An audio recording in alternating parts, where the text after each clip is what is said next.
sitting down with our former President of the United States, Richard Nixon, to discuss his eventful and controversial presidency, which includes the war in Vietnam, social welfare on the home front, executive privilege, and the infamous Watergate scandal. Nixon caused much controversy throughout his political career, starting with his time in the Senate when he gave his Checker speech to defend the accusation against him of having a secret slush fund. Once elected as president in 1968, his actions caused mass amounts of protests and discontent in the United States. When Nixon came into office on January 20th, 1969, he had to assume the responsibility of dealing with the Vietnam War that was already raging since 1955. Nixon urged Americans to stop shouting at one another over the disagreement of the Vietnam War and race issues. His advantage was that he had vast knowledge and credibility, along with experience in the White House as a vice president and in Congress as a senator. Nixon first addressed the Vietnam dilemma, announcing Vietnamization. This policy called to withdraw 540,000 American troops from South Vietnam over a period of time. This policy was meant to quench the unrest at home over the war. Vietnamization led to the Nixon Doctrine, stating that the United States would honor existing defense commitments, but in the future, countries would have to fight their own wars without the United States' aid. We sat down and discussed these issues with Nixon to get his view of the controversy that surrounded his presidency. How did you feel about the discontent at home over Vietnam? War needed to come to an end soon, but it became increasingly difficult to do that. I understood where the anti-war protesters were coming from, so it was crucial to end the war as soon as possible, but with victory. The war dragged on, the American people got fed up with the unnecessary loss of soldiers and the amount of wasted money being poured into the war. Discontent worsened when America found out that Nixon had secretly ordered American troops to invade and bomb Cambodia. Protests soon broke out, including at Kent State University, where 4 college student protesters were killed by members of the National Guard. Protests like these influenced Nixon's decision to withdraw American troops from Cambodia after only 2 months. On the home front, Nixon significantly expanded welfare, including increased food stamps, Medicaid, and AFDC.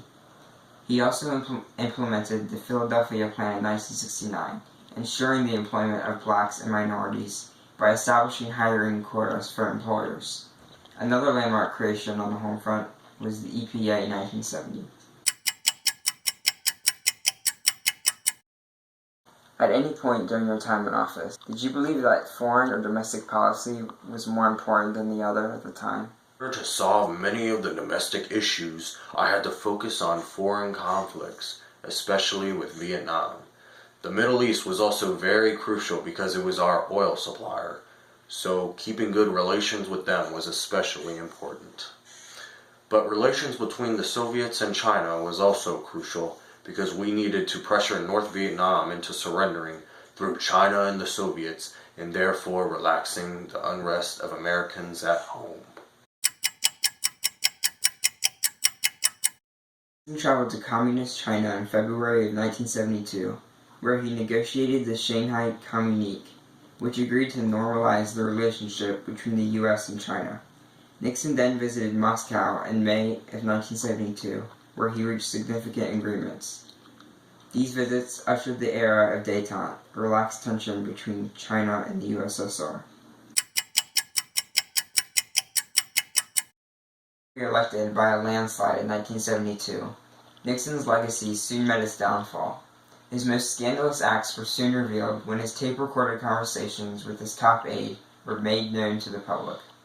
It was found that Nixon was involved in the Watergate break-in which 5 men were arrested after failing to plant recording devices in the Democratic Party's headquarters.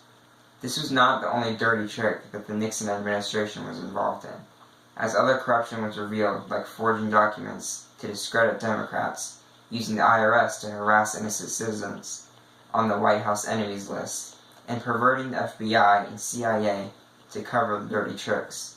These scandals led to a flood of resignations in the administration, including his Vice President, Spiro Agnew, in October 1973.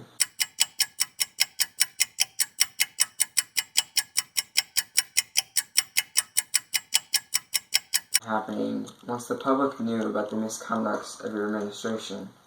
Were your wrongdoings worth the risk? I didn't give much thought to the effects of my decisions at the time because I knew what I was doing was only helping the issues abroad. In that time of crisis, I wasn't worried about what the public would think about my decisions because I was focused on doing what would benefit the country as a whole. So, Mr. Nixon, how do you feel about this reputation that America has set for you? Well, I can't deny anything said, but what I will say is that I attempted to do what was best for me, my people, and my country. Televised hearings about the Watergate affair outraged the public. Nixon repeatedly denied any prior knowledge of the break-in and any involvement in the legal proceedings against the 5 men who were working for the Republican Committee for the re-election of the president. Do you have anything to say to clarify the wrongdoings that you were and still are accused of? Well, many people have the misconception that I approved the break-in at Watergate. I never knew about this event. As you can see, Nixon's achievements were largely overshadowed by his unfortunate scandals.